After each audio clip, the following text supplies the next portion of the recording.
इस प्रकार का वर्णन आइए आप प्रेम से सुनते हैं।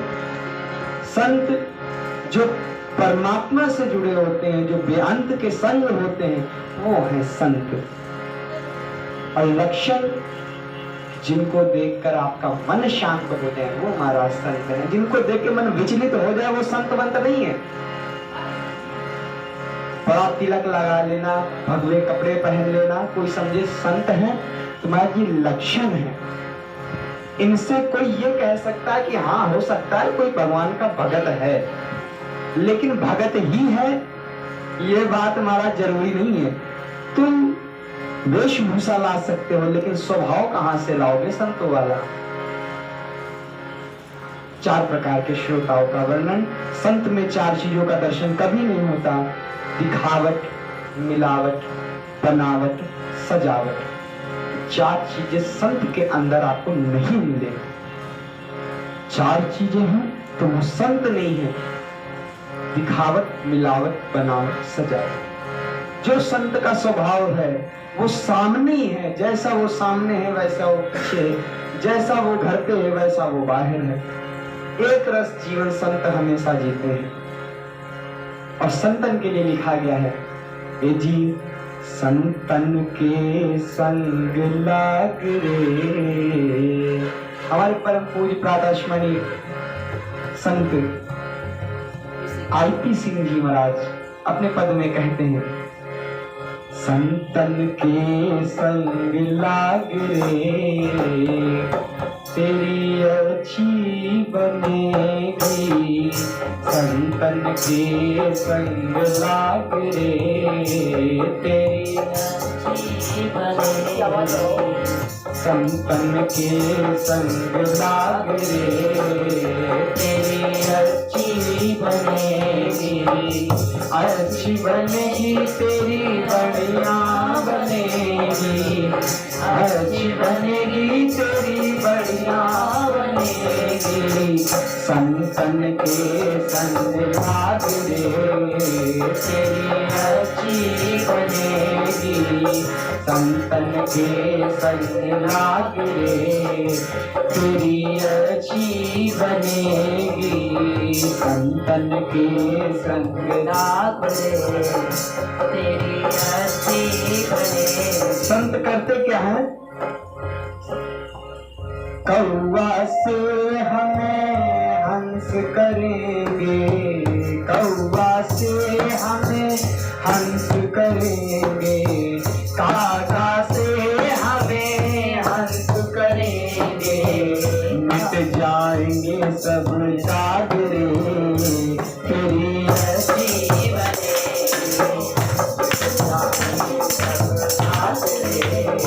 तेरी अच्छी बनेगी। संतन के संग लाग रे, तेरी अच्छी बनेगी।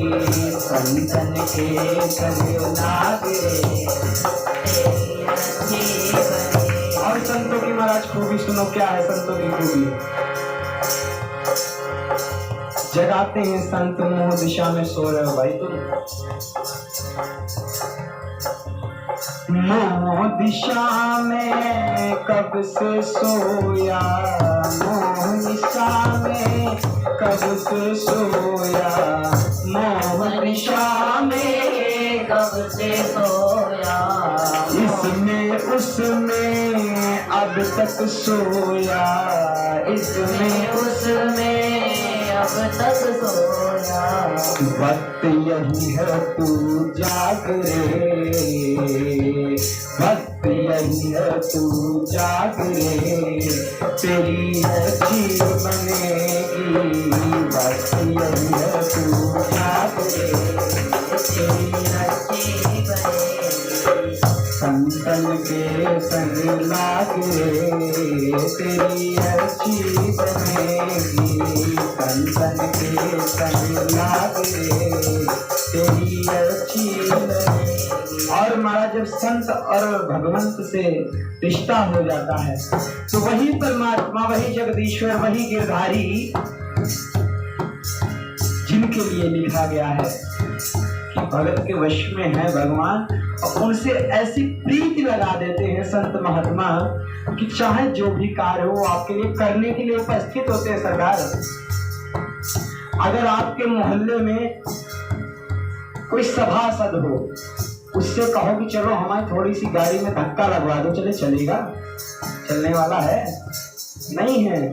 लेकिन ऐसे प्रीत संत भगवान से करा देते हैं ये संत कि वही जो परमात्मा है प्रीति ऐसी लगवा देता है कि प्रीत में आकर परमात्मा फिर सब कुछ करता है। अर्जुन के लिए हजरत हाका कि नहीं हाका? और लाइनें बोलती हैं आगे की, सबसे ऊंची प्रेम सगाई, सबसे ऊंची प्रेम सगाई, सबसे ऊंची प्रेम सगाई, सबसे ऊंची प्रेम सगाई, ऊंची प्रेम सगाई, सबसे ऊंची प्रेम सगाई में क्या क्या होता है ये भी सुनो। प्रेम के वश में रथ को हाक्यो, भूल गए ठकुराई। प्रेम के वश में रथ को हाक्यो, भूल गए ठकुराई। अब तो आकर बाँह पकड़ लो ओ मेरे रघुराई। अब तो आकर बाँह पकड़ लो ओ मेरे रघुराई। सबसे ऊंची प्रेम सगाई, सबसे ऊंची प्रेम सगाई, सबसे ऊंची प्रेम सगाई, सबसे ऊंची प्रेम सगाई। और जब संतों से अपने मिला देते हैं तब सुनिए क्या होता है कि हर एक घर, हर एक मन वृंदावन बन जाता है और हर एक संत महात्मा ये शुक्रगुजार होता है। कहता है क्या, मुझे वृंदावन बुलाया, मुझे वृंदावन बुलाया, ये करम नहीं तो क्या है। मुझे वृंदावन बुलाया, ये करम नहीं तो क्या है। मुझे वृंदावन बुलाया, ये करम नहीं तो क्या है। मुझे वृंदावन बुलाया, ये करम नहीं तो क्या है। मेरा मर्तबा बढ़ाया, मेरा मर्तबा बढ़ाया, ये करम नहीं तो क्या है। मेरा मर्तबा बढ़ाया, ये करम नहीं तो क्या है। मर्तबा बढ़ाया, ओ मुझे वृंदावन बुलाया, ये करम नहीं तो क्या है। मुझे वृंदावन बुलाया, ये करम नहीं तो क्या है। मेरा मर्तबा बढ़ाया, मेरा मर्तबा बढ़ाया, ये करम नहीं तो क्या है। मेरा मर्तबा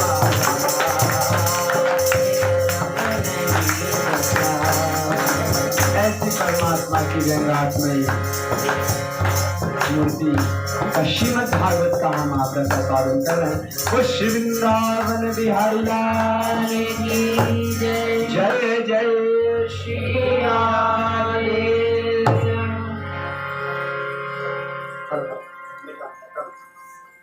ऐसी प्यारी व्यंगमयी मूर्ति का श्रीमद् भागवत का हम आप का स्वागत कर रहे हैं। श्रीमद् भागवत के अनुसार ये सृष्टि कितने दिन में खत्म हो जाएगी, राजा परीक्षित को सुखदेव जी मुनि बता रहे हैं। और ये सिर्फ परीक्षित के लिए नहीं, अपितु सारे के सारे जितने भी मानव जाति है हर एक के लिए सुखदेव जी मुनि कह रहे हैं कि हे परीक्षित, सिर्फ 7 दिन तुम्हारे जीवन में नहीं, यहाँ बैठे जितने लोग हो या यहाँ जितने लोग नहीं भी बैठे हैं, ये संसार जितना भी रचा गया है सब का सब 7 दिन में समाप्त हो जाने वाला है। 7 दिन से एक भी दिन किसी को ज्यादा मोहलत मिलने वाली नहीं है। 7 दिन कौन कौन से हैं बताइए?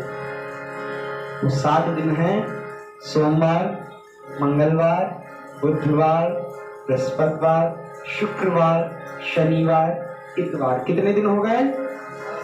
7 दिन। और इन्हीं 7 दिन में व्यक्ति जन्म लेता है, मरता है। इन्हीं 7 दिनों के भीतर ही उसका सारा का सारा कार्य व्यवहार होता है। इन्हीं 7 दिन के भीतर पौधे लगते हैं, पनपते हैं, बिगड़ते हैं। इन्हीं 7 दिन के भीतर कुटुंब कबीला खड़ा होता है, गिरता है, रहता है। इन्हीं 7 दिन के भीतर हर एक वो कार्य होता है जिसको सोचा जाए या ना सोचा जाए, सारे की सारी क्रियाएं इन्हीं 7 दिन के भीतर होती हैं। और इंसान जब देह को त्यागता है तो यही या तो दिन होता है या यही रात होती है, तीसरी कोई अवस्था नहीं बनी। इसलिए संत महात्माओं ने कहा कि 7 दिन के जीवन में एक भी दिन उससे ऊपर मिलने वाला नहीं है।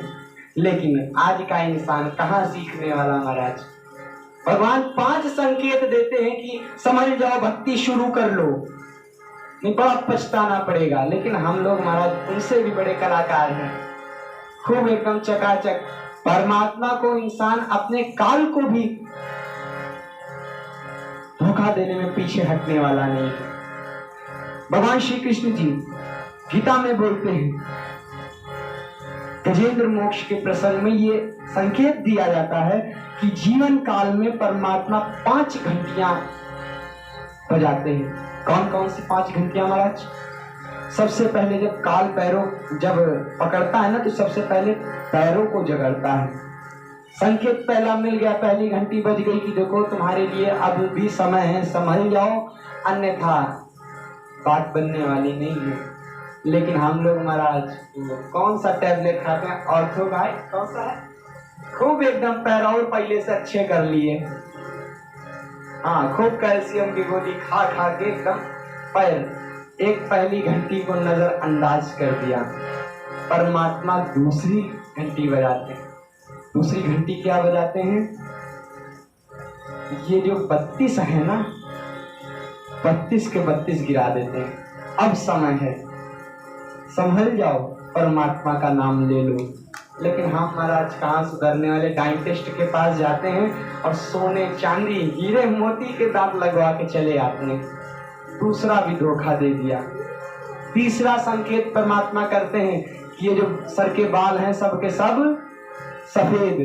इंसान बोले सिर्फ तुम ही थोड़ो ना कलाकार हो, बढ़िया अच्छी कंपनी की डाई लाएंगे, हर चौथे दिन कलर करेंगे और एकदम चकाचक हो जाएंगे कि हम तो एकदम जवान दिख रहे हैं ना। इस संकेत को भी झुठला देते।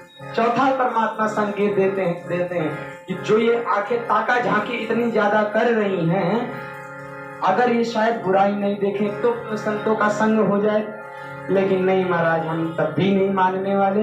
बढ़िया एक से एक चश्मे का भी जमाना गया, अब तो लेंस का जमाना चल रहा है। एक से एक बढ़िया कंपनी के लेंस डलवा के और अपनी दीर्घायु सोच रहे हैं कि हम कर लेंगे। लेकिन कहते हैं नर सोचे नहीं होते है और प्रभु सोचे तत्काल, बलि चाहत बैकुंठ तो हरि पठयो पाताल।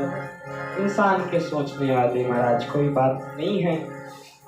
और लेकिन इंसान अभी नहीं समझ रहा है, उम्र चली जा रही है उसके, लेकिन इंसान नहीं समझ रहा है। तो छठा पे परमात्मा घंटी नहीं बजाते हैं, छठा सीधे घंटा ही बजाते हैं, सीधे यमराज को भेजते हैं, अब तुम्हारी कोई बात बनने वाली नहीं है। ऐसे ही भाव भरी रचनाएं आइए सभी साथ में साथ देते हुए। चली जा रही है उम्र धीरे धीरे, चली जा रही है उम्र धीरे धीरे, चली जा रही है उम्र धीरे धीरे, पल पल ओ आठों पहर करम धीरे धीरे, पल पर आठों जहर धीरे धीरे, चली जा रही है उम्र धीरे। अच्छा एक बात बताओ, तुम लोगों के हाथ में फेविकोल लगा है क्या? या जबरदस्ती पकड़ के बिठाए गए हो? अगर यहाँ पे आकर ताली की सेवा नहीं दी महाराज तो बड़ा भाई शर्मनाक बात है। वही नाती को खिलाने में बिल्कुल शर्म नहीं आनी है, फिर तो हे बच्चे हे बच्चे हे बच्चे सब शर्म नहीं आनी है। और सत्संग में आके हरि कथा में आकर शर्म आ रही है। ओ चली जा रही है उम्र धीरे धीरे, चली जा रही है उम्र धीरे धीरे। अब इंसान की अवस्थाएं देखिए, बचपन भी जाए जवानी भी जाए, बचपन भी जाए जवानी भी जाए, बचपन भी जाए जवानी भी जाए, बुढ़ापे की होगा भैया असर धीरे धीरे, बुढ़ापे का होगा भैया असर धीरे धीरे, चली जा रही है उम्र धीरे धीरे, तेरे हाथ पाँव में बल ना रहेगा, हाथ पाँव में बल ना रहेगा, तेरे हाथ पाँव में बल ना रहेगा, झुकेगी तुम्हारी भैया कमर धीरे धीरे, झुकेगी तुम्हारी भैया कमर धीरे धीरे, चली जा रही है उम्र धीरे धीरे, फूल अंग होंगे तुम्हारे, फूल अंग होंगे तुम्हारे, तेरी मंद होगी नजर धीरे धीरे, तेरी होगी नजर धीरे, चली जा रही है उम्र धीरे धीरे, चली जा रही है उम्र धीरे धीरे, चली जा रही है उम्र धीरे धीरे। परमात्मा को एक भाव एक रस एक बात बनाते हुए उनसे कह दो प्रेममय व्यंगमय मूर्ति से क्या, सिर्फ तुम मेरे हो प्रभु, तुम मेरी नैया, किनारा तुम्ही हो, तुम ही मेरी नैया, किनारा तुम्ही हो, मेरी जिंदगी का सहारा तुम्ही हो,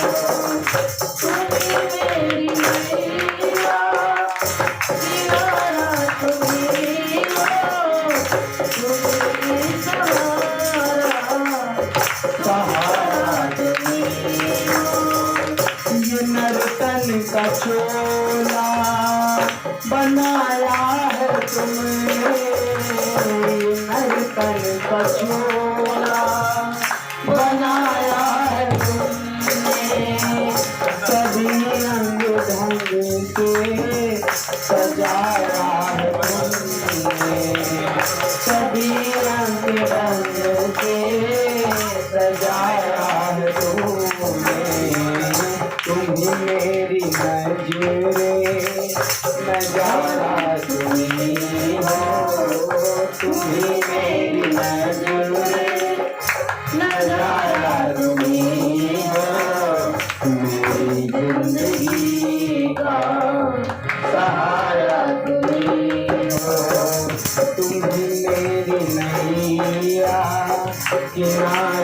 तुम्ही हो, तुम्ही मेरी नैया, किनारा तुम्ही हो, मेरी जिंदगी का सहारा तुम्ही हो।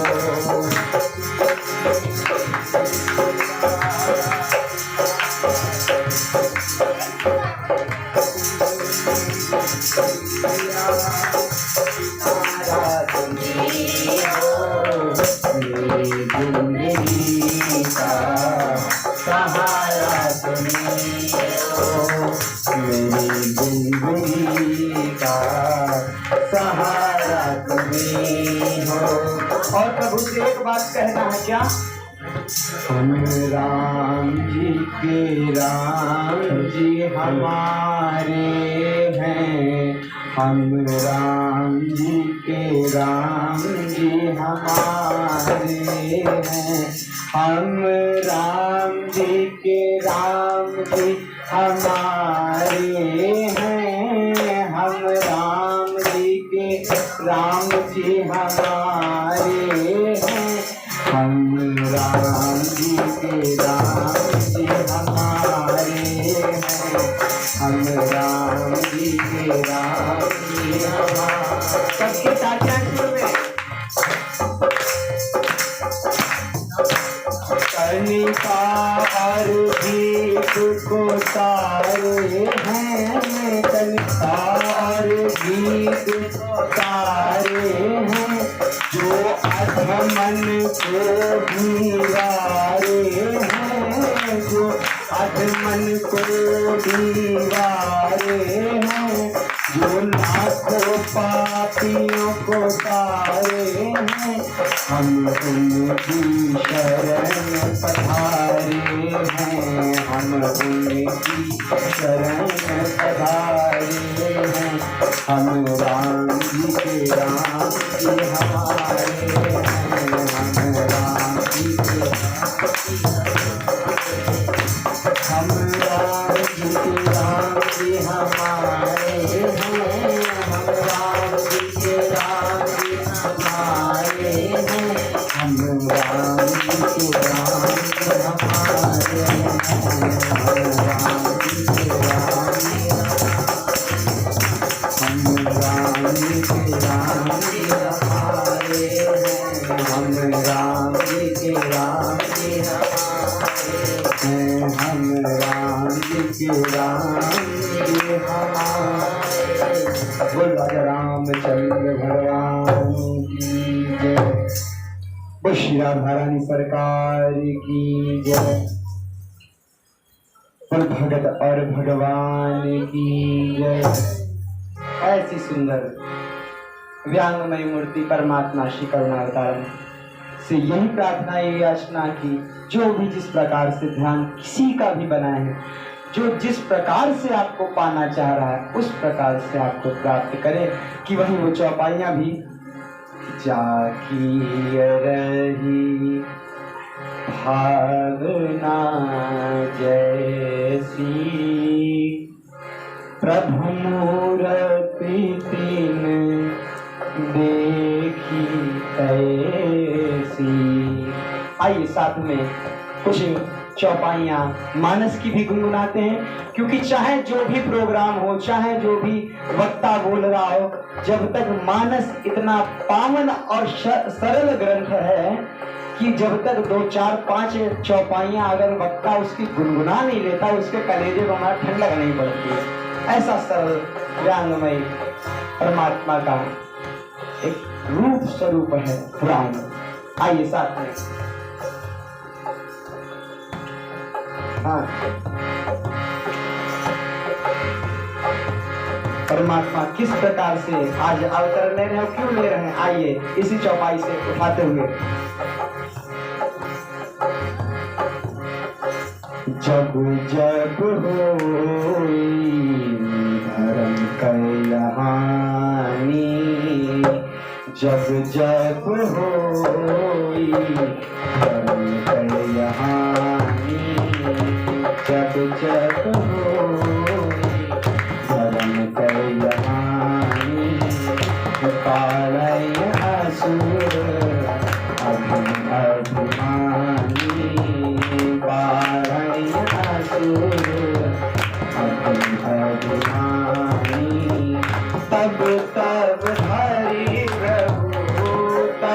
सब धरी प्रभु दुर्दु शरीरा हरहि दया निधि सज्जन पीरा हरहि दया निधि सज्जन पीरा मंगल करण मंगल हारी मंगल करण मंगल हारी उमा सहित नित जपत मुरारी उमा सहित नित जपत मुरारी कहूँ नाज नित कहूँ नाज निज अनुभव अपना सत हरि भजन जगत सब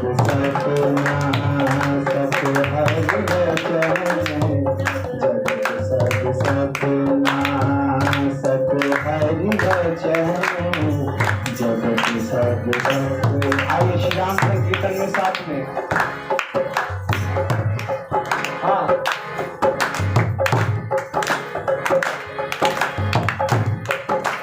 श्री राम जय जय राम श्री राम जय जय राम श्री राम जय जय राम श्री राम जय जय राम श्री राम जय जय राम श्री राम जय जय राम श्री राम जय जय राम श्री राम जय जय राम श्री राम जय जय राम श्री राम जय जय राम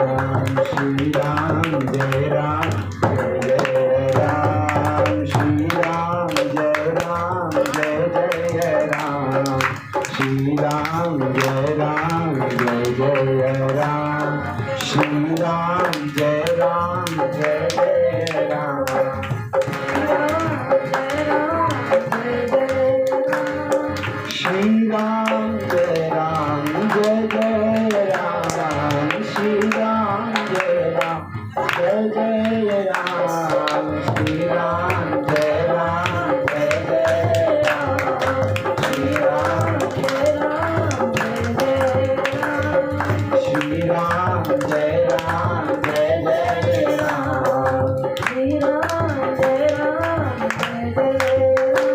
श्री राम रामचंद्र भगवान की जय श्री लखनलाल सरकार की जय श्री सीता मैया की जय श्री भरतर भगवान की जय जय श्री राम।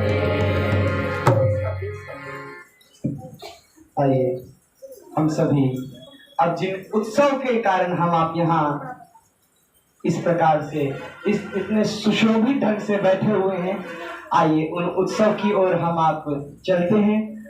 और नियम के अनुसार परमात्मा ने कई से उन्होंने अवतरण ग्रहण किए और परमात्मा की शायद अगर अवतारों की कथा कहने लगेंगे तो दिन तो छोड़ो महाराज, महीना कम पड़ जाएगा। लेकिन उनकी लीलाओं का वर्णन तो होने से रहा, और किसी भी चाहे वो उनका स्वरूप रहा हो, उनका ऐसा प्रताप रहा है कि कोई भी संत महात्मा उसको अपने मुखार बिंद से, हम तो क्या यहाँ तक विष्णु पुराण की विष्णु स्तुति कहती है शेषनाग जी कि हे नारद जी, मैं तो शेष हूँ, शेष होते हुए भी मेरे 7 मुख हैं, और 7 तो 7 रहे, अगर 7 कोटि मुख वाले भी अगर शेष पैदा हो जाए, परमात्मा की कथा का वर्णन करने वाले महाराज नहीं है।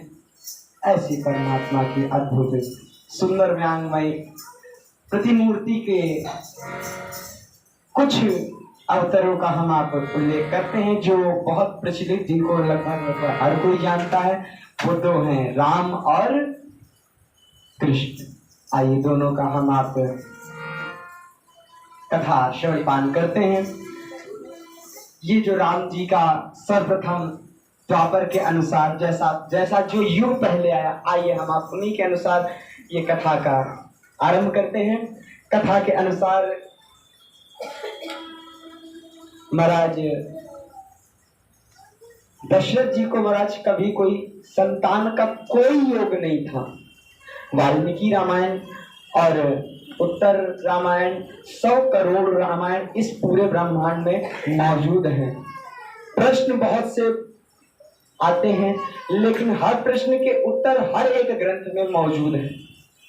सबसे पहला प्रश्न आता है कि क्या जगदीश कभी जन्म लेते हैं क्या? अगर जगदीश ने जन्म ले लिया तो वो जीव हो गए, और जीव का जन्म हो गया तो वो परमात्मा हो नहीं सकता है। तो महाराज आपकी जानकारी के लिए बता दें, अभी अभी चौपाइयों का गायन किया है कि जब जब हो धर्म की हानि, जब जब धर्म की हानि होती है, ऐसा हम बोल रहे हैं धर्म की हानि, और बल्कि सच बताएं तो धर्म की हानि वानी नहीं होती है, कभी नहीं होती है। संत महात्माओं के अपने अपने मत होते हैं, और मत के अनुसार दास का जो मत कहता है और जो संत महात्माओं का एक अनुभव कहता है, निज अनुभव की जहाँ बात आती है, दास का अनुभव कहता है, और संतों महात्माओं का भी कई हद तक यही अनुभव कहता है कि धर्म की हानि वानी होने वाली नहीं है। धर्मो रक्षति रक्षिता है, धर्म खुद की रक्षा करने में सफल है, ऐसे समझते हैं सब। अपना अपना ध्यान थोड़ा केंद्रित करें कथा की ओर, इधर उधर चक्कर मकर दाएं बाएं तो जीवन भर आज तक देखते ही हो गया। महाराज इसकी बात उसकी बात फलाने की बात सुनते ही हो गया। आज बड़े मौके से एक मौका लगा है, आइए थोड़ा सा उसको समझने का प्रयास करते हैं। जब जब होए धर्म की हानि, महाराज फिर यहाँ तो ये बात लिखी है, एक उदाहरण से समझिए। ये हमारे दोनों हाथ हैं, सबको दिख रहे हैं ना? अब सब लोग हाँ या ना में जवाब दीजिए। सबको दिख रहे हैं ना? ये एक हमने धर्म का नाम दे दिया और ये एक अधर्म का नाम दे दिया। अधर्म अपनी कार्य प्रकृति से ऐसा लोगों ने दिनचर्या बना ली कि धर्म पे कम उनका अनुसाधन रहा, और अधर्म में ज्यादा लग गए, तो अधर्म की जो स्थिति है वो यहाँ पहुंच गई, धर्म यहाँ है। सच बताओ क्या ज्यादा लग रहा है, धर्म या अधर्म? क्या लग रहा है? अधर्म लग रहा है। अब एक बात और बताओ, धर्म क्या अपनी जगह से हिला है? क्या नीचे हुआ है या ऊपर हुआ है? अगर कुछ हुआ ही नहीं समान स्वरूप से, तो धर्म तो अपनी जगह पर अपनी स्थिति पे परिपूर्णता रूप से बना हुआ है। सिर्फ ऐसा प्रतीक हो रहा है कि अधर्म बढ़ चुका, हाँ अधर्मता बढ़ चुकी है, लेकिन धर्म की हानि वानी नहीं होती है। धर्म अपनी रक्षा करने के लिए खुद सक्षम है, और जो धर्म की रक्षा करते हैं तो धर्म लिखता है, तो ये वेद सूत्र कहते हैं कि धर्मो रक्षति रक्षिता, कि धर्म अपनी भी रक्षा कर सकता है और जो उसके साथ में लगे हैं उसकी भी रक्षा बहुत अच्छी तरीके से कर सकता है। संत महात्मा हमेशा एक ही आइए मतलब समझते हैं, सनातन कहते किसको हैं? लोग बड़े ही बड़ी बड़ी बातों से कहते हैं हम तो सनातनी हैं, हम सनातन को मानते हैं। सनातन कहते किसको हैं? जिसका मन इस परमात्मा के साथ में सन गया हो, परमात्मा के अनुग्रह रूप से लिपट गया हो, तो वही सनातन कहलाता है। सनातन कुछ और नहीं है। सनातन युगों युगों से सिर्फ परमात्मा से जोड़ने का काम करता है, कभी परमात्मा से तोड़ने का काम सनातन नहीं करता है। आज कई संस्थाएं बन चुकी हैं, चाहे वो इस्कॉन को ले लें, चाहे वो अन्यादि, हर जगह कुछ ना कुछ अच्छा बताया जा रहा है, और हर जगह जहाँ अच्छा बताया जाए वहां जाने में, अच्छाई अर्जित करने में महाराज कोई बुराई नहीं है। एक बात बताओ, जब बुराई होती है कहीं पर, इन कानों को बड़ा सुनने में मजा आता है, भले ही हमारे मतलब की बात हो ना हो। परमात्मा की कथा और इंसान में अब आपको जीव में फर्क बता रहे हैं। जो इंसान सत्संग प्रेमी होता है, अगर उसके कानों में आवाज पड़ती है कि सत्संग हो रहा है, तो महाराज जाके वो अपनी नींद छोड़ के जैसा है वैसे ही महाराज चल देता है। और महाराज जिनका मन सत्संग में नहीं लगता, सिर्फ प्रपंच में लगता है, तो कथा चल भी रही होती है फिर भी वो डाल के बढ़िया घूंघट और अंदर सो जाते हैं, एक नींद मार दिया जाए क्या। और महाराज उन्हीं लोगों का, जो लोग ऐसा करते हैं, जो लोगों को चुगली सुनने में बड़ा मजा आता है, उनको परमात्मा की कथा मजा नहीं आता है। और अगर किसी की बुराई चल रही हो ना, कोई मतलब नहीं होगा उनसे, सोते होंगे उठ के बैठ जाएंगे, बोले हाँ हाँ हम भी यही सुना, हमने भी यही तो सुना था। तो महाराज अपनी अपनी आंकलनता करनी है कि हम किस प्रकार के भक्तों में हमारी गिनती आ रही है। कई प्रकार से संत महात्मा समय समय पर आते हैं और समय समय पर इस परमात्मा की कथाओं को सुनाकर और संसार को डूबने से बचाते हैं। लिखा है, आग लगी आकाश में और झरझर गिरे अंगार, संत न होते जगत में तो जल मरता संसार। संतों की ये महाराज कृपा है। तो महाराज भक्तों की जहाँ बात चल रही थी कि 9 प्रकार की भक्ति का, आइए हम आप पहले स्मरण करते हैं और समय के अनुसार फिर श्री रामचंद्र जी की कथा का हम आप रसास्वादन करेंगे। फिर उसके बाद में श्री कृष्ण जी की वही अवतार अष्टमी की, जिनके हम आप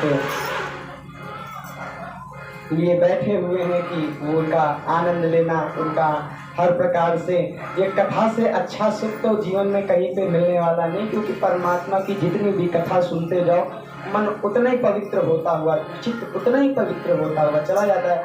सबरी भैया स्तुति गा रहे हैं कि भक्ति 9 प्रकार की है, और 9 प्रकार की भक्ति कौन कौन सी है, आइए हम सभी साथ में गायन करते हैं। प्रथम भगति कर संगा, प्रथम भगति कर संगा, दूसरी गति मन कथा प्रसंगा, दूसरी गति मन कथा प्रसंगा, प्रथम भगति कर संगा, प्रथम भगति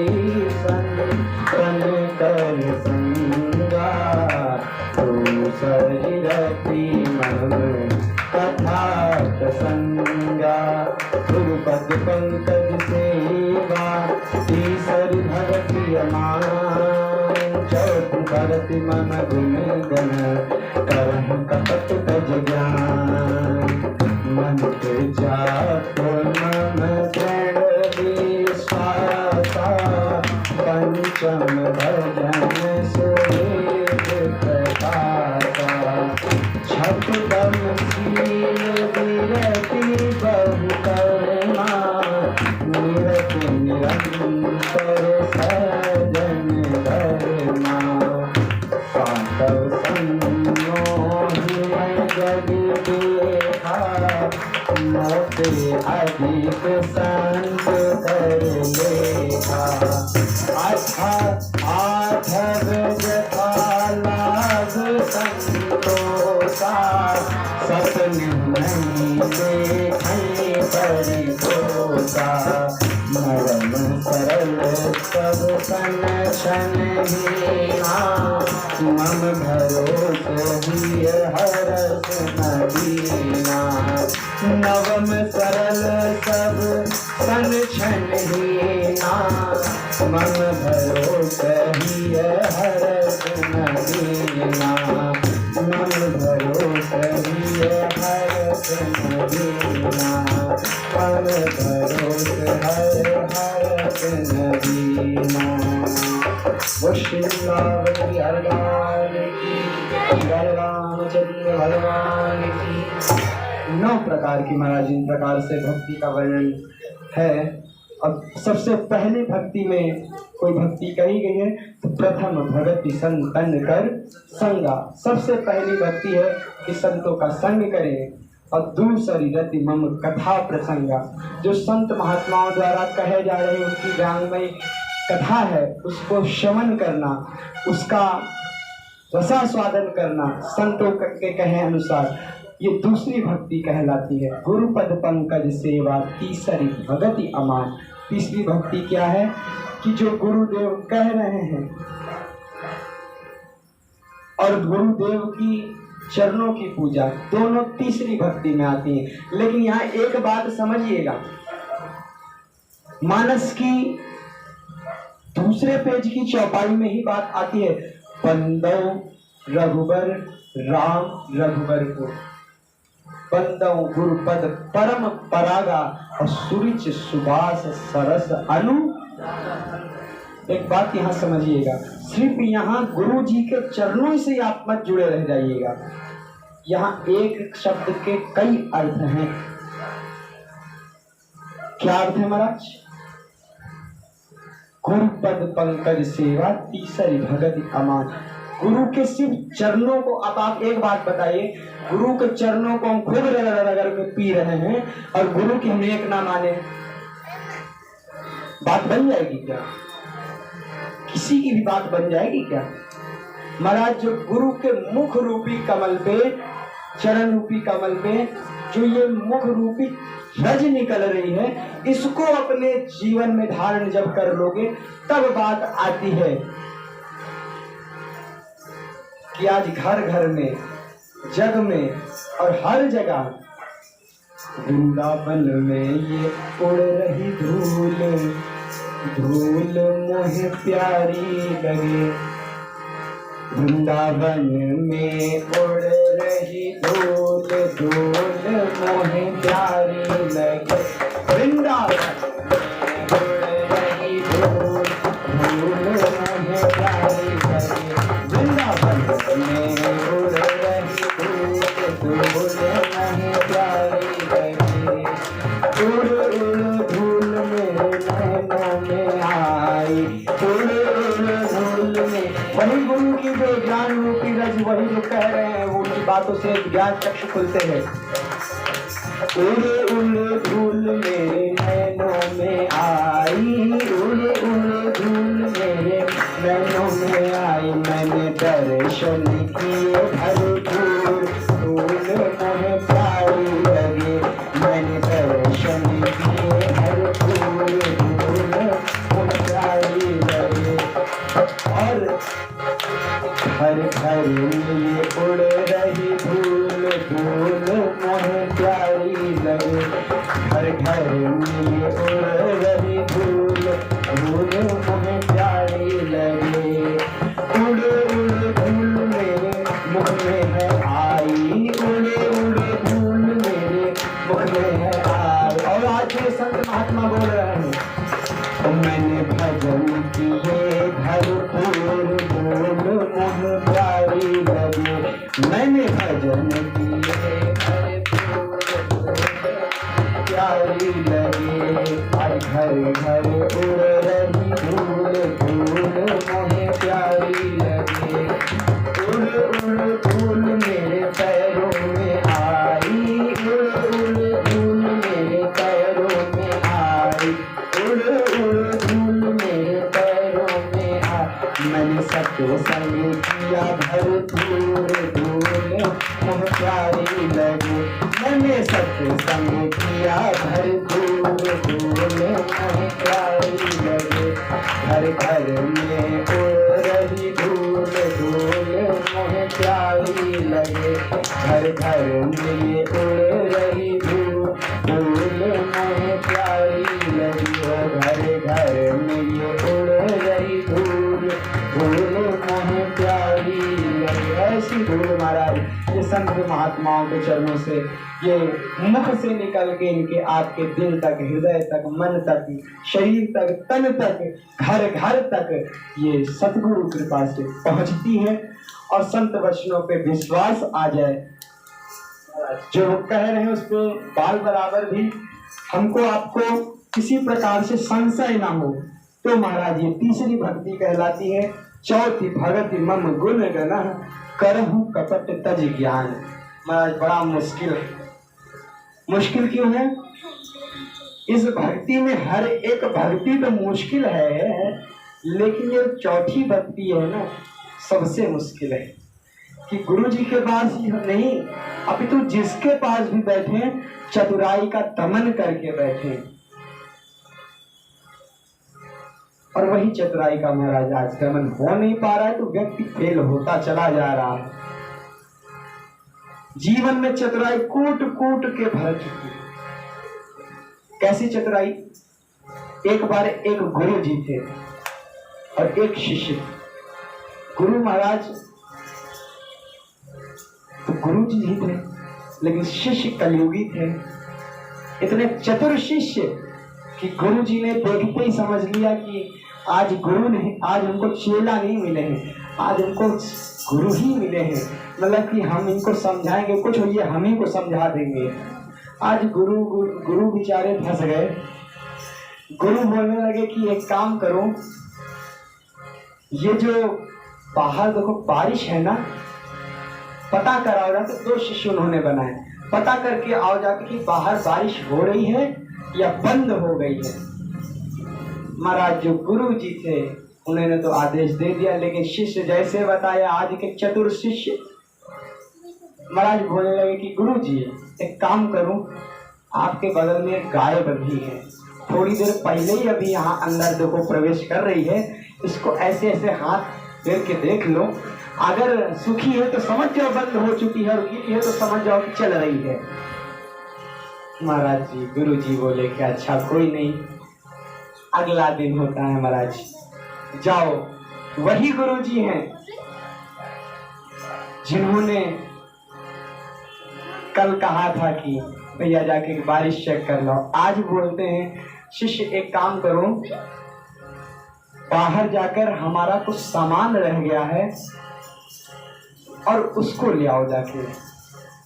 और महाराज जो शिष्य हैं फिर वैसे ही चतुर शिष्य दोनों के दोनों आपस में सलाह बनाई, बोले कि ऐसा करते हैं गुरु जी, आप भक्ति से आप भाव से भक्ति करो, परमात्मा को वस्तु की जरूरत नहीं है, परमात्मा को तो आपके भाव की जरूरत है। सामान वामान नहीं लाते, आज ऐसे ही पूजा करते हैं। ठीक है, अच्छा क्या लाना था? तुलसी का पेड़, तुलसी का दल, क्योंकि गुरु जी उस दिन तुलसी का दल रखना भूल गए थे अपनी पूजा में। और इसी प्रकार से मंच पे वो बैठे हुए थे। गुरु जी थे महाराज 80 किलो के, 40 किलो का तखत। अब चतुराई दिखाते हुए दोनों शिष्यों ने गुरु जी से बोला कि गुरु जी हम जानते ही नहीं है तुलसी का दल कैसा होता है, नहीं जाने की वजह से हम जानते ही नहीं है कि तुलसी का दल कैसा होता है, हम नहीं जानते महाराज, हम नहीं ला पाएंगे, क्षमा। गुरु जी बोले अच्छा तुम तुलसी का दल नहीं जानते, कोई नहीं। अच्छा बगल वाला शिष्य उनसे ज्यादा होशियार महाराज निकला, बोले तुम तुलसी का दल नहीं जानते? हमने उस दिन बताया था ना जिसमें केले की तरह बड़े बड़े पत्ते लगे हुए थे, बस वही तो तुलसी का पेड़ है। गुरु जी बोले मतलब तुम भी नहीं जाओगे, तुम भी नहीं जानते। अब गुरु जी बोले कि बड़ी विडंबना, तुम जान नहीं सकते, तुम जानते नहीं हो। एक काम करते, हम जान नहीं सकते, आप दोनों जानते नहीं हो। एक काम करते हैं, ये जो हमारा पूरा का पूरा तखत है ना, उठाओ। हमारा दो शिष्य बोलते इससे मन में अपने अपने की इससे अच्छा तुलसी ही ले आते तो ज्यादा सही। महाराज जैसा बताया 40-80 किलो के गुरु जी, 40 किलो का तखत, 120 किलो ऐसे ही हो गया। अब दोनों बेचारे दुबले दुबले शिष्य बेचारे कहिलते घिसिलते किसी प्रकार से तुलसीधर के पास गुरु जी पहुंचे, और गुरु जी ने बैठे बैठे तुलसी का दल लिया। अब फिर से बोले उठाओ शिष्य दोनों के दोनों तखत फिर से हमारे पूजा स्थल तक ले चलो। और जैसे ही पहुंचे तो शिष्यों से एक बात गुरु जी ने पूछी, एक बात बताओ शिष्यों, आज के बाद तुलसी का दल तो नहीं भूलोगे ना? बोले महाराज आज की क्या कहें, अगले 10 जन्म तक नहीं भूलेंगे। महाराज बात का सीधे कटाक्ष कर देना। फिर गुरु जी ने बोला कि तुम लोगों अपने मन से तो अब तक कोई काम किए नहीं हो, अब एक सेवा। और गुरु जी ने हास्य करते हुए बोला कि अब हर कार्य जब नहीं कर ही रहे हैं तो इस कार्य को भी नहीं ही कर देंगे। मतलब प्रसाद का भोग लगा, खूब चकाचक मेवा मिष्टी और मिठाई और जितना भी सारा का सारा भोग लगा। अब गुरु जी ने अपने शिष्यों से पूछा कि शिष्य एक बात बताओ, तुम्हारा तो हो सकता है पेट खराब हो, प्रसाद शायद ना पा पाओ, चलो कोई बात नहीं, सब परमात्मा की इच्छा। शिष्य बोले, अरे गुरुजी, पहले दो हमने जघन्य अपराध कर दिए हैं आपकी बात ना मानकर, अब तीसरा हम वापस से वो पाप नहीं अपने सर कमाना चाहते। काम करो, जितना प्रसाद है आप हमें पन्नी में डालो, आराम से हम आपकी पूरी किसी प्रकार से समस्या नहीं होने देंगे, आपको पूर्णतः कोई भी शिकायत का मौका नहीं देंगे, पूरा इतना सा भी प्रसाद इसमें शेष नहीं रहेगा। अब महाराज ऐसे शिष्य आजकल चल रहे हैं, तो गुरु की बातों पे अपना विश्वास बना रहे। ये महाराज चौथी भक्ति है, मंत्र जाप मम दृढ़ विश्वासा, पंचम भजन सो वेद प्रकाशा। चाहे वेद हो, चाहे वेदांती हो, चाहे शास्त्र हो, चाहे अन्य ग्रंथ हो, सब में एक बात की प्रेरणा देते हैं कि गुरु द्वारा जो भी मंत्र दिया जाए उस पर पूर्णता इतना विश्वास कर लिया जाए कि उसमें बाल बराबर भी हमारा आपका मन न डोले। और जिसका मन डोल गया गुरु वचनों से हट के, तो महाराज उसका पार होने वाला नहीं है। गुरु जी के पास वो जाता रहेगा, आता रहेगा, और उससे ज्यादा उसमें कोई बात बनने वाली नहीं है।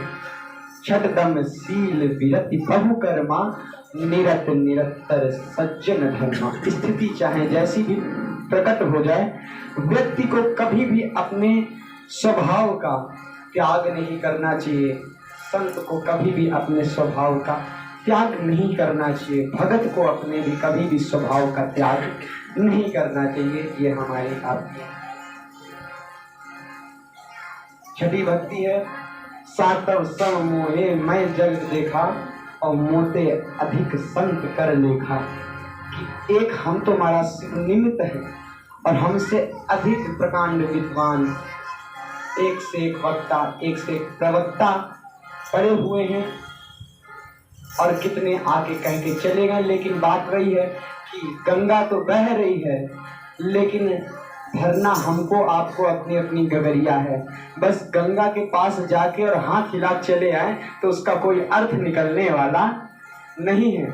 उसमें जाके अपनी गगरिया, मन रूपी इस गगरिया को भी भरना है, तब बात महाराज बनने वाली है। आठव जथा लाभ संतोषा, सपनों नहीं देखे परि दोषा। कि महाराज जो परमात्मा ने दिया है उसमें संत की कृपा मानते हुए और भगवंत का आशीर्वाद मानते हुए जितना मिल रहा है उसको एक प्रकार से, सिर्फ हर प्रकार से उसमें संतोष रखना। किसी के भी प्रकार में किसी का भी देखे ईर्ष्या भाव नहीं आए। जब ये सत्संग में जाएंगे ये समझ मिल जाती है, और फिर बात वो लागू होती है कि जब आवे संतोष धन, सब धन धूरी सब धन समान।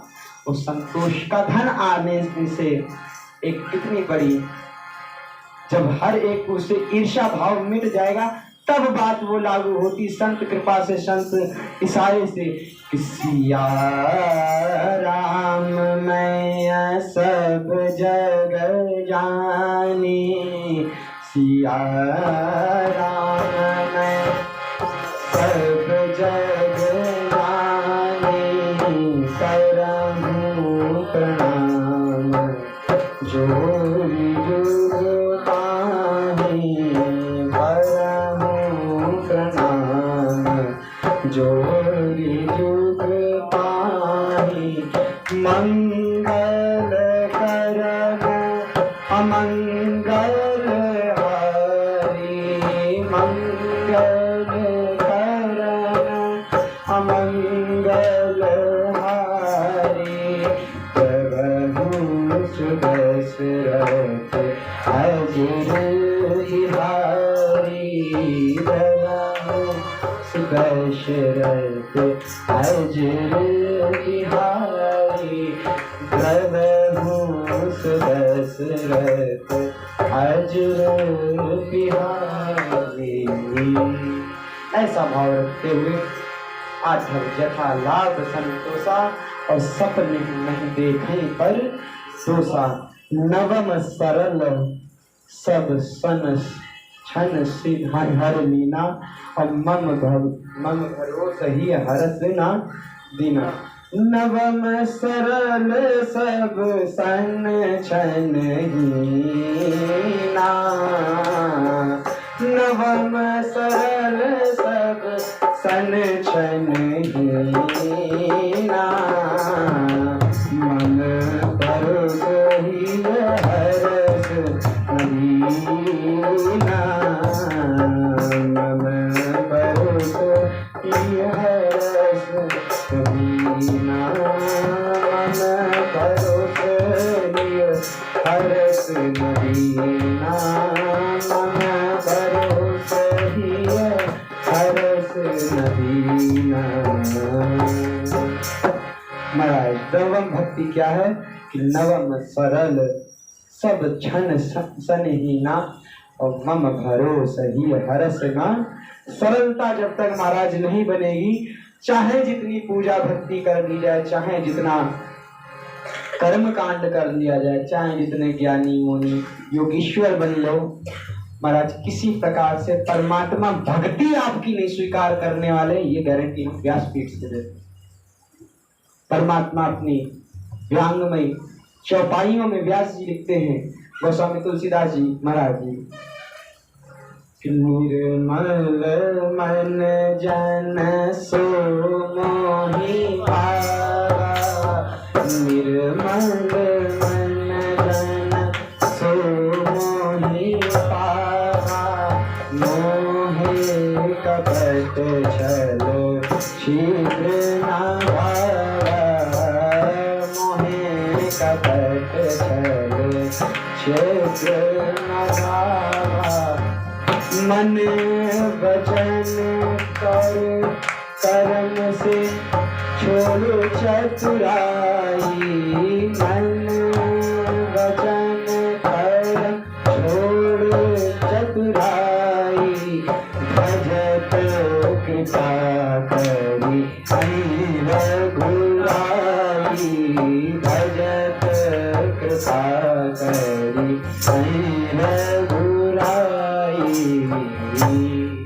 तो महाराज सरलता का दर्शन से जीवन भर होता है। और महाराज ऐसे लाखों केस भरे पड़े हैं कि परमात्मा बस सरलता पे रीझ जाते हैं, और सरलता हो सरल हो तो महाराज फिर परमात्मा को आपको ढूंढने नहीं जाना पड़ेगा, सब परमात्मा आपको ढूंढते हुए आएंगे। एक नहीं हजारों प्रसंग भरे हुए महाराज। एक भगत होता है, खूब उसका खाने में खूब महाराज रुचि होती है। सरलता का उदाहरण देखिए, इतनी रुचि होती है कि जहां मोहल्ले में अगर न्योता होता है ना महाराज, तो एक दिन पहले से भूखा रहना शुरू कर देता है, और उसके बाद में वहां जैसे ही जाता है तो खाना शुरू करता है, और खूब खाने का हमारा शौकीन व्यक्ति, और 15-20 पूरी एक साथ लेके बैठता खाना शुरू करता है। बीच में मोहल्ले वाले कहते हैं कि अरे भैया खा रहे हो बात ठीक है, लेकिन बीच बीच में पानी तो पी लिया करो। अब महाराज बोलता है कि बीच तो आवे, महाराज बीच पूरी हो गई, अभी बीच नहीं आया। ठीक है महाराज बीच आने दो, बीच होने के बाद में हर समय वो घर पे जाता, लेकिन सब कुछ ठीक था, कुछ नहीं भले ही आता, लेकिन एक बात बड़ी अच्छी आती थी कि जिस पर आश्रित हो जाता है तो फिर हमारा सरलता से बगैर कोई दिमाग लगाए हुए सिर्फ उसको खाने के लिए आप दे दो, आप जो भी काम उससे कराओगे कर लेगा। घर वाले बोलते हैं कि खा बहुत रहा है, एक काम करते हैं इसको निकाल देते हैं, वसीयत से भी एकदम दरख्वास्त कर देते हैं, और जाने दो इसको जहां भी जाए, हम क्यों फोकट का बैठे बैठे अपना खर्चा बढ़ाएं। महाराज देखते ही देखते घर वालों ने घर से निकाल दिया, तो घर से निकाल दिया तो सरल व्यक्ति बेचारा इधर उधर घूम रहा है, जहाँ भंडारा चलता तो कैदी से खा लेता, और नहीं तो अगल बगल। एक संत की कहते ऐसे लोगों पे परमात्मा की बड़ी जल्दी नजर पड़ती है। साधारणता लोगों पे हो सकता है परमात्मा 1-2 दिन का लेट कर दें या फिर कुछ टाइम कर दें, लेकिन ऐसे लोगों पे परमात्मा तत्क्षण तुरंत अपनी कृपा की नजर डालते हैं। और महाराज तुरंत नजर डालते हुए वो आदेश कर दिया कि निकल जाओ घर से। महाराज घर वालों ने निकाल दिया। संत की नजर दृष्टि पड़ी, बोले हमारे साथ में चलो, तुम कुटिया में रहना, काम कुछ करना नहीं है, बस आपको खाने को खूब मिलेगा बस। बोले कि अच्छा हम काम कुछ नहीं करेंगे, ले चल रहे हो बात ठीक है, काम कुछ नहीं करेंगे। बोले इतना तो कर लोगे ना, आरती के समय खड़े हो जाना और आरती जब खत्म हो जाए तो सबको प्रसाद बांट आना, जब भजन कीर्तन हो तो खूब ताली सेवा देना। हाँ यहाँ बिल्कुल इतना कर सकते हैं। बात समझ में आ गई उसके कि करना कुछ है नहीं, खूब खाने को मिलेगा, आप चलते हैं क्या दिक्कत है। महाराज पहुंच जाते हैं महाराज जी के साथ में, और जैसे ही पहुंच जाते हैं तो एक दिन खूब महाराज कई दिन तक ऐसे चलता रहा, खूब खाने को मिला, खूब खुश कि अरे वाह काम तो बहुत बढ़िया मिला, करना कुछ पड़ता नहीं है, आराम से जितना मन हो उतना खाओ, कोई दिक्कत नहीं है। अब महाराज कुछ टाइम बीता और कुछ टाइम बाद एक दिन एकादशी पड़ी। महाराज एकादशी पे सभी जानते हैं कि वैष्णव जन संत महात्मा लोग एकादशी का व्रत करते हैं। तो महाराज सवेरे सवेरे उठा, आंख मली और आंख मलते उसको महाराज 15 रोटी चाहिए होती थी। जैसे ही आंख मली तो देखा कि आज तो सारे के सारे चूल्हे ठंडे पड़े हुए हैं। बोले गुरुजी आज कुछ व्यवस्था दिख नहीं रही है। गुरुजी ने बोला कि अरे शिष्य तुम नहीं जानते हो एकादशी में तो कुछ नहीं बनता है, अन्न का आहार नहीं बनता है। बोले गुरुजी देखो आप हमसे धोखाबाजी कर रहे हो, आपने कहा था कि हम आपको खाने को खूब देंगे, कराएंगे कुछ नहीं, और आप बोल रहे हो कि हमारे पास आज एकादशी का व्रत है तुम भी करो। महाराज हम भूखे नहीं रह पाएंगे। बोले अच्छा हाँ वचन तो दिया था कि तुम्हें हम भूखा नहीं रखेंगे, एक काम करो हम तो नहीं बना सकते हैं, यहाँ प्रांगण में तो नहीं बनेगा, तुम सामान ले लो, सामान ले जाके सरजू जी के नदी पे जाना, भोजन बना लेना और साथ में संकीर्तन करके प्रभु को बुला लेना खाने के लिए, और प्रभु जब आ जाए तभी खाना खाना। बड़ा सरलता के साथ में उसने कहा कि हाँ दे दो महाराज, कितना आटा चाहिए, 2 सेर आटा कर दो, उसी के अनुसार सामग्री कर दो। महाराज लेके गंगा तट पे पहुंच गए, सब सरजू मैया के तट पे, और जैसे ही भोजन बना लिया तो अब अपने संकीर्तन से भगत बुला रहा है कि राजा राम आइए, भगवान आइए, मेरे भोजन का भोग लगाइए। राजा राम आइए, मेरे राम आइए, मेरे भोजन का भोग लगाइए। राजा राम आइए, प्रभु राम आइए, मेरे भोजन का भोग लगाइए। अब महाराज प्रभु नहीं आ रहे, देख रहा है भगत ने सरलता से हड़का के बुला, आज मनी और सूखी रोटी यहाँ यही मेहमानी, आज मनी और सूखी रोटी यहाँ यही मेहमानी, सूखी रोटी पाओ प्रेम से, पियो नदी का पानी। राजा राम आइए, भगवान आइए, मेरे भोजन का भोग लगाइए। राजा राम आइए, सीताराम आइए, मेरे भोजन का भोग लगाइए, ओ मेरे भोजन का भोग लगाइए। और मैं देखते देखते इतनी सरलता के साथ में तुरंत राजा रामचंद्र भगवान की जय खुद भी आए, लेकिन साथ में सीता जी को लेके, नीलांबुज श्यामन कोमलांगम सीता समारोह पटभांगम। महाराज सीता जी को साथ में लेकर प्रकट हो गए। अब वो राम जी किसी के बुलाने पे नहीं आए, एक साधारण सरल भगत के बुलाने पे वो आ गए। अब लेकिन ये भगत बेचारा बड़ा सरल है, बोल रहा है कि बुलाया एक भगवान को, चले आए दो। हमने तो 2 लोगों की व्यवस्था करके रखी थी और 2 लोग चले आए। कोई नहीं, गुरु जी ने कहा था एकादशी है, पहले इनको पवा देते हैं, फिर उसके बाद में खुद पाना है। और जैसे ही ये बात कही तो फिर बोले कुछ नहीं, आप लोग कुछ ना कुछ तो फिर हमारी एकादशी करा ही दोगे। देखते देखते महाराज राजा रामचंद्र जी ने, सीता मैया ने, दोनों बड़े प्रेम से भोजन पाया। क्यों? क्योंकि भगत कह चुका था एकादशी आज मंदिर में रहोगे वहां पर भूखे और राजा राम आइए मेरे भोजन का भोग लगाइए। आज एकादशी प्रभु वहां मिलने वाला कुछ नहीं, बैठे रहोगे। इससे बढ़िया तो यही है कि यहाँ आकर सूखी रोटी और सरजू जी का बढ़िया ठंडा ठंडा पानी पियो, आराम से फिर से तुम जाओ, जितना हम खाएंगे उतना तुमको खिलाएंगे। बड़ा सरलता से बुला लिया, परमात्मा रिझ गए और प्रकट हो गए। लेकिन इस बार फिर से बोल दिया कि महाराज 15 दिन बाद फिर से एकादशी लगेगी, तो अब तक ये बता दो, एक आपसे शिकायत है। बोले हाँ प्रभु बताओ क्या शिकायत है। राम जी बोल रहे हैं भगत से, हाँ प्रभु बताओ क्या शिकायत तुमको हमसे। बोले थोड़ा सा जल्दी आया करो, पता है हमारे भूख सजती नहीं है, थोड़ा जल्दी आ जाओगे तो हमारी व्यवस्था हो जाएगी। अब महाराज राम जी बोले और बोले कि महाराज दूसरा प्रश्न हमारा, अब ये बता दो अगली बार कितने आओगे। एक को बुलाया, 2 आ गए, अब अगली बार कितने आओगे, ज्यादा तो आओगे नहीं ना। बोले कि नहीं आएंगे। कब आओगे? बस आएंगे। महाराज शिष्य गया गुरु जी के पास और गुरु जी से बोला कि प्रभु गुरु जी हमने खूब बढ़िया चकाचक खाना बनाया और भगवान को बुलाया, भगवान आए भी और खाया भी, तीनों लोगों का। लेकिन हाँ थोड़ा सामग्री कम पड़ गई, वहाँ 2 भगवान आए थे। महाराज गुरु जी सोचे कि सरल है, शायद भूखा रह गया होगा, झूठ बोल रहा है, कोई नहीं, अगली बार से थोड़ा ज्यादा लेना, अगर तुम्हारे 3 भगवान 2 भगवान आते हैं तो। लेकिन हाँ प्रभु एक बढ़ाई के आते तो 3 के हिसाब से देना। ठीक है। अगली एकादशी पड़ी और जैसे ही अगली एकादशी पड़ी फिर से बोला प्रभु आज 5 सेर आटा दो और उसके अकॉर्डिंग सारा का सारा सामान दो और हम बना के फिर से खा लेंगे। बोले गुरु जी हाँ ले लो जाके।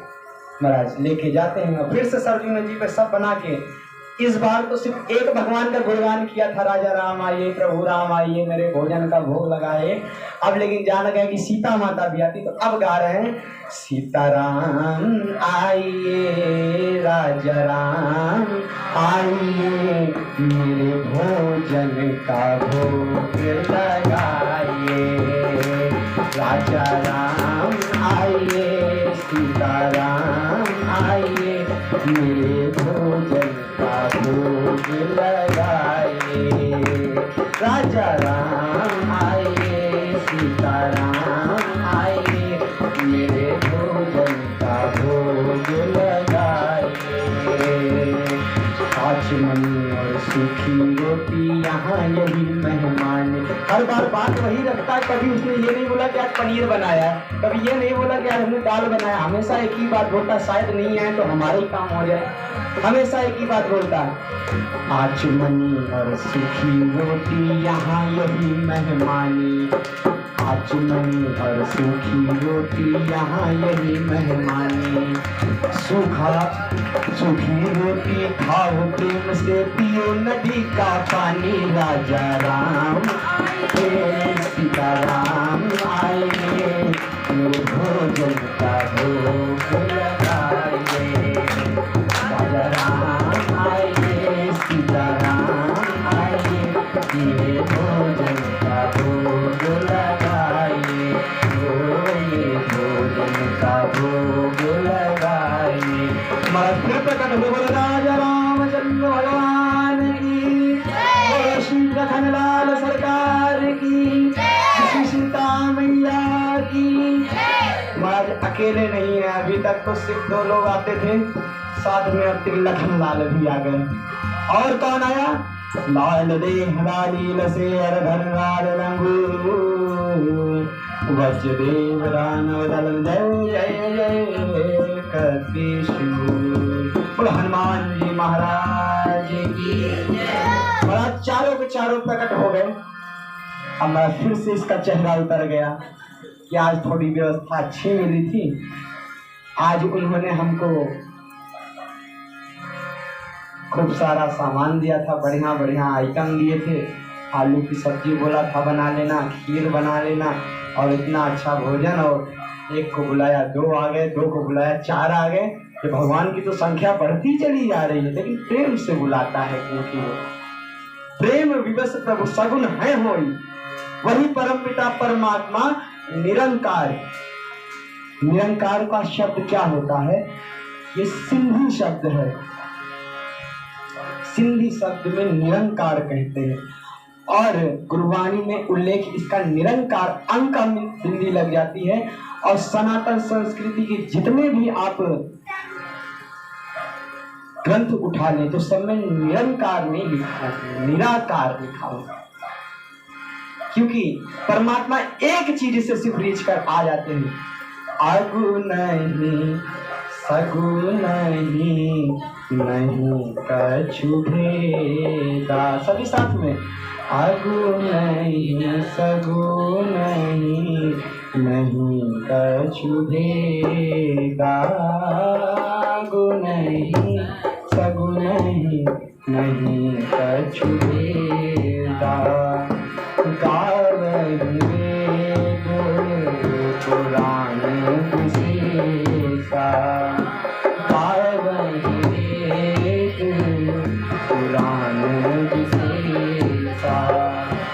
अगम अरूप अलख कर जोड़ी, अगम अरूप अलख कर जोड़ी।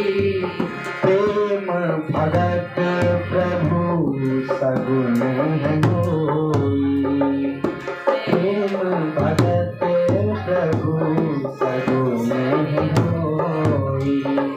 प्रेम भगत प्रभु सगुन होई, प्रेम भगत प्रभु सगुन होई। इसके कारण सगुन होते हो निराकार, सिर्फ प्रेम के वश में आकर, प्रेम के वश में प्रबल प्रेम के पाले पड़ते जग के नियम बदलते देखा। और खुद का मान भले टल जाए पर भगत का मान ना। महाराज प्रकट हो गए चारों लोग। अब महाराज बड़े गुस्से में बैठा हुआ है कि बताओ, दो एक को बुलाते हैं, दो चले आते हैं, दो को बुलाया, 4 पहुंचाए। अब अगली बार 4 को बुलाएंगे तो 8 लेकर चले आओगे। भड़क गया राम जी से सरल भक्त, सरलता पे रीझ जाते हैं। न जाने कौन से गुण पर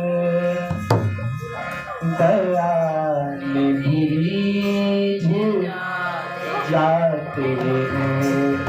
न जाने कौन से गुण पर दया रीझ जाते हैं। न जाने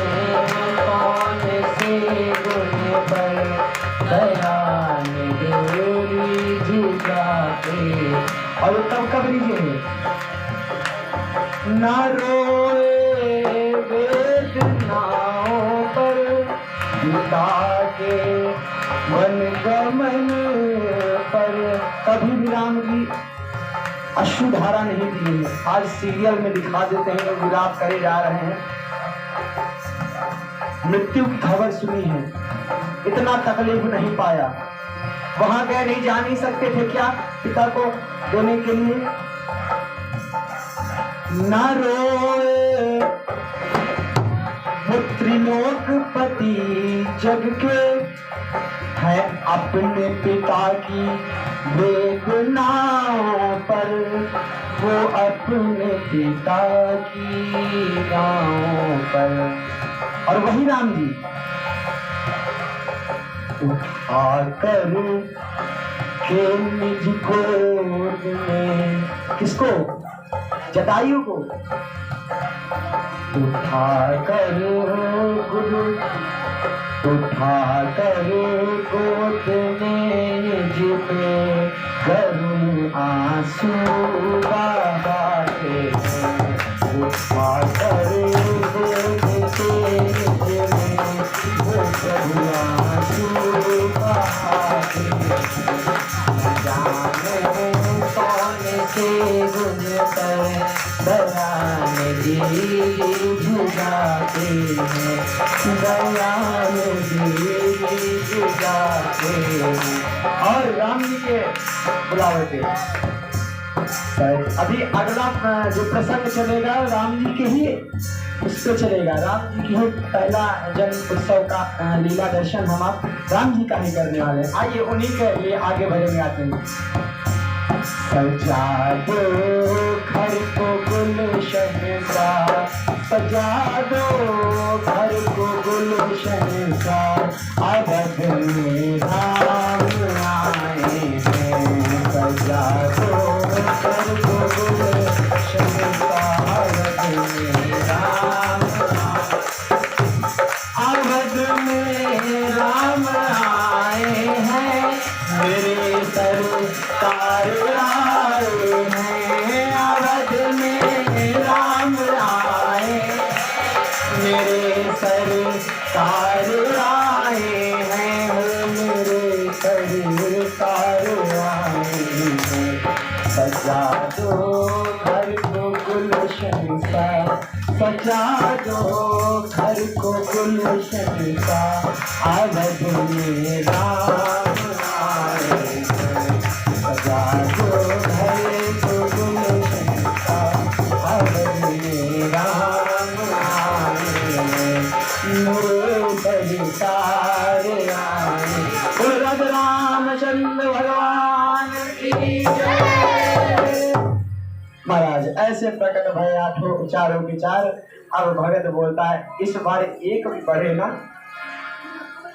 बहुत बुरा होगा। राम जी से बोल रहा है भगत, राम जी बोल रहे हाँ आएंगे। अरे लेट क्यों हुए?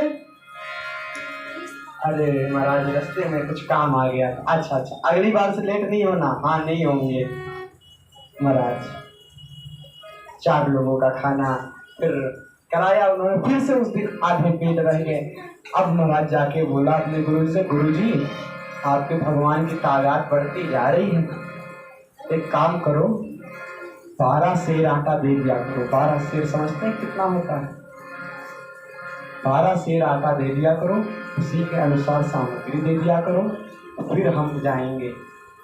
और आपने हमको बचा हर बार वचन महाराज गुरु को याद दिला देता, तो बेचारे गुरु जी भी मना नहीं कर पाते। बोले ठीक है, लेकिन मन में इस बार गुरु जी के लग गया कि इतना आटा ये खा नहीं सकता, पक्का बेचता है। बोले कि बोलता है भगवान खाते, भगवान खाते, चलो इस बार देखते हैं भाई के कहाँ भगवान है, कहाँ फिर बताएंगे। इसको चोरी करते इसको रंगे हाथ पकड़ेंगे। अगली एकादशी महाराज पड़ी, गुरु जी जाते हैं और देख रहे हैं कि सारा का सामान रखा है। इस बार भगत ने पहले बनाया नहीं।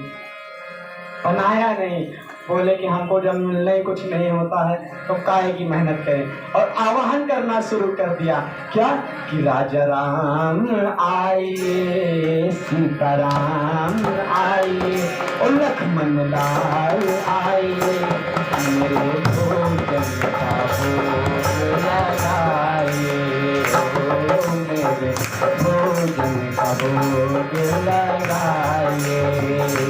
राजा राम आइए, लक्ष्मण लाल आइए, सीताराम आइए, भरत लाल आइए, मेरे भोजन का भोग लगाइए। राजा राम आइए, सीताराम आइए, मेरे भोजन का भोग लगाइए। बोलो राजा रामचंद्र भगवान की। इस बार महाराज 1 2 4 नहीं 8 नहीं, पूरा का पूरा राम दरबार भरत शत्रुघ्न और उनके जितने भी कर्मचारी थे सब सहित प्रकट हो गए। बोले हाँ भगत आ गए। देखो आज समय से आए। बोले समय से तो आप बढ़िया बात। एक काम करो, वो रखा सामान, ये आपके साथ में जो बहन जी आई है ना, इनसे कहो बनाए। ये जो हनुमान, ये जो आपके सामने बानर जी की तरह दिख रहे हैं, हम लकड़ी पिछली बार तोड़ने गए थे तो गिर पड़े थे, इनसे कहो लकड़ी तोड़ के लाए जाते हैं। और हमारा 4 लोग का मालिक उस भगत के भाव में आकर राम जी बैठते हैं अपने भगत, उस सरल भगत के पास। और देखिए क्या करे, सीता बनाए, सीता बनाए, रसोई घर में सीता बना रसोई घर में हनुमत लकड़ी काट रहे सीता बनाए रसोई घर में हनुमत लकड़ी काट रहे भरत शत्रुघ्न संग में लखन जी भरत शत्रुघ्न संग में लखन जी वन वन जाग बसत सब कर रहे हैं सीता बनाए रही रसोई सीता बनाए रही रसोई। ओ महाराज तीन लोक के मालिक अपने भगत के वश में आके क्या ना करते महाराज। और खुद राम जी क्या कर रहे हैं आगे के छंद बोलते हैं खुद सुनत वो तो टाट भगत की खुद सुनत वो तो टाट भगत की कहाँ तुमने आए ये नगरिया कहाँ तुम्हें आए नगरिया सीता बनाती रसोई रसोई सीता बनाए रसोई। आज हकाए जा रहे हैं राम जी और राम जी ऐसे हाथ करके हाँ क्षमा अगली बार नहीं आएंगे पक्का नहीं आएंगे समय से आएंगे। महाराज भगत के वश में आके गुरु जी देख रहे हैं कि सामान तो यार सब रखा है तो ये बोल रहा है कि और संकीर्तन करके परमात्मा का आवाहन तो कर रहा है क्या परमात्मा आकर मनाएंगे। ये सारी चीजें उस भगत को तो दिख रही हैं लेकिन अभी गुरु जी को दिख नहीं रही हैं। गुरु जी जाते हैं और जाके तुरंत अपने शिष्य का हाथ पकड़ते बोले तुम चोर हो। शिष्य सरल था बोले नहीं महाराज हमको खाना अच्छा लगता है लेकिन हम चोर नहीं हैं। बोले चोर नहीं हो तो किस चीज का किसका इंतजार कर रहे हो बेचने के लिए आए हो ना। अभी कोई आएगा उसको तुम बेच दोगे और उसके बाद में कहोगे कि अभी तुम्हारे 10 भगवान आए हैं अभी फिर 15 आएंगे। उनको बोले कि अरे आपको गुरु जी दिख नहीं रहे राम जी हमको दिख रहे हैं आपको नहीं दिख रहे। गुरु जी बोले भैया हमको तो नहीं दिख रहे हैं। बोले कि प्रभु इनसे कहो प्रभु से याचना करते हैं राम जी से कहते हैं कि प्रभु इनको भी दर्शन दो नहीं तो आपके भगत पे ये लांछन लग रहा है कि भगत आपका बेईमान है। तुम जैसे भी हो हमको भाते हो हम अपना भोजन तुमको दे देते हैं लेकिन प्रभु हम चोरी नहीं करते हैं। और प्रभु सबसे बड़ी बात ऐसे हम आधा ही पेट खाना खाते हैं लेकिन इतनी संतुष्टि मिलती है उस दिन जिस दिन आप खा के जाते हो महाराज जितना जो डेली खाते हैं उतनी संतुष्टि नहीं मिलती है। अब देख रहा है कि बात कर रहा है ये भगत तो ये हमारा चेला तो बात कर रहा है किससे बात कर रहा है। गुरु जी बोले कि पक्का इसको कोई भूत प्रेत चढ़ गया है। महाराज बोले और महाराज जी अपना हनुमान चालीसा शुरू कर दिए 16 कि भूत पिशाच निकट नहीं आवे महावीर जब नाम सुनावे। और महाराज महावीर बगल में खड़े बोलने लगे प्रभु आपके बगल में महावीर खड़े किसको बुला रहे हो। अब बात आती है गुरु जी के समझने की वास्तव में शायद ये देख रहे हैं हम देख नहीं पा रहे। सरलता से गुरु जी ने कहा हे प्रभु अगर इनको दिख रहे हैं कृपा करके हमको भी दर्शन दो। अगर ये हमारा भगत दर्शन पा सकता है तो मैंने आपको अपना जीवन पूरा सर्वकाल जीवन आपको समर्पित कर दिया है तो क्या हम पर करुणा नहीं होगी। यही कृपा की पात्रता हर जगह से मांगते हुए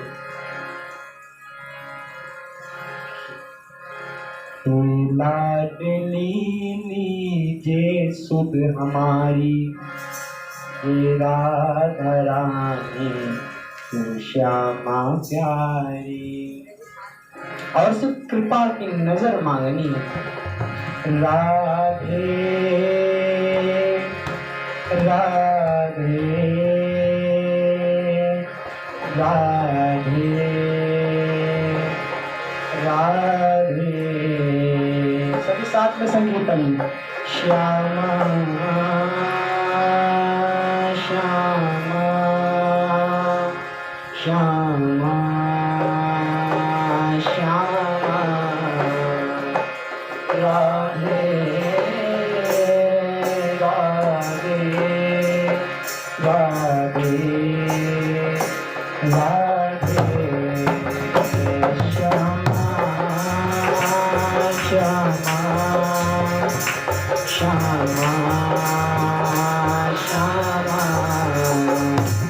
एक और कृपा की कर दो लाडली श्री राधे। एक और कृपा की कर दो लाडली श्री राधे। श्री राधे श्री राधे श्री राधे श्री राधे। एक और कृपा की कर दो लाडली श्री राधे। एक और कृपा की कर दो लाडली श्री राधे। मैं तो राधे श्री राधे सदा ही कहूँ। मैं तो राधे श्री राधे सदा ही कहूँ। कभी सामने ना दर से हटूं, कभी सामने ना मैं दर से हटूं। और उनसे प्रार्थना करना है क्या? मेरे शीश मेरे शीश मेरे शीश कमल पद धारो लाडली श्री राधे। मेरे शीश कमल पद धारो लाडली श्री राधे। एक और कृपा की कर दो लाडली श्री राधे। एक और कृपा की कर दो लाडली श्री राधे। और इस राधे राधे नाम से होता क्या है?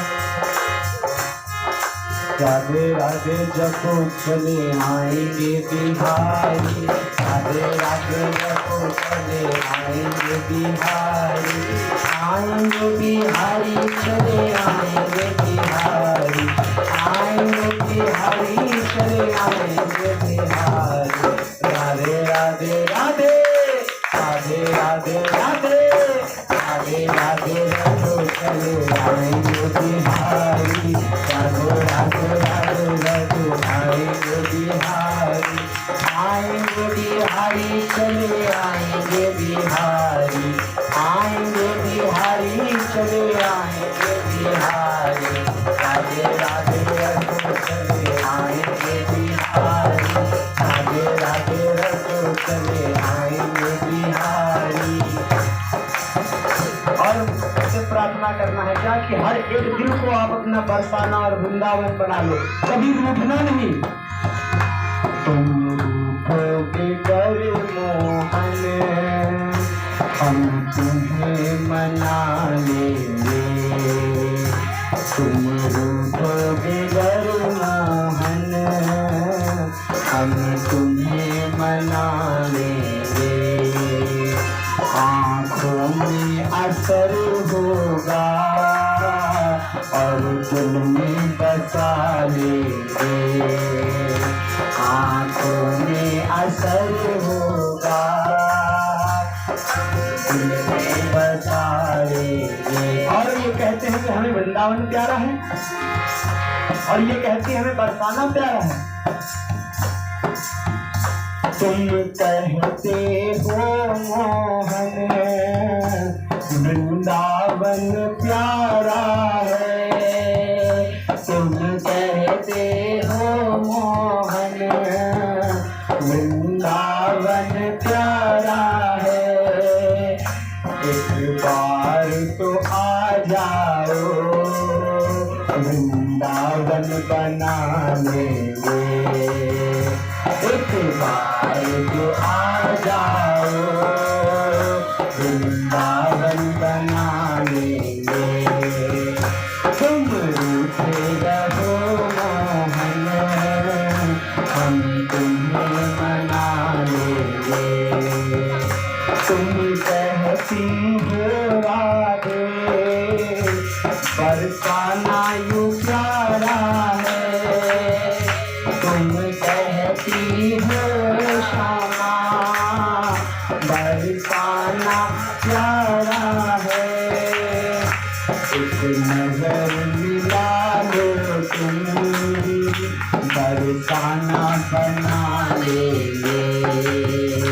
एक नजर डालो तुम बरसाना बना लेंगे। एक नजर जो डालो तुम बरसाना बना लेंगे। ओ वृंदावन बिहारी लाल की जय। तो महाराज इस प्रकार से भगत ने गुरु जी को दर्शन कराया है। और ऐसा कई बार हुआ है कि कई बार चेला शक्कर हो गए और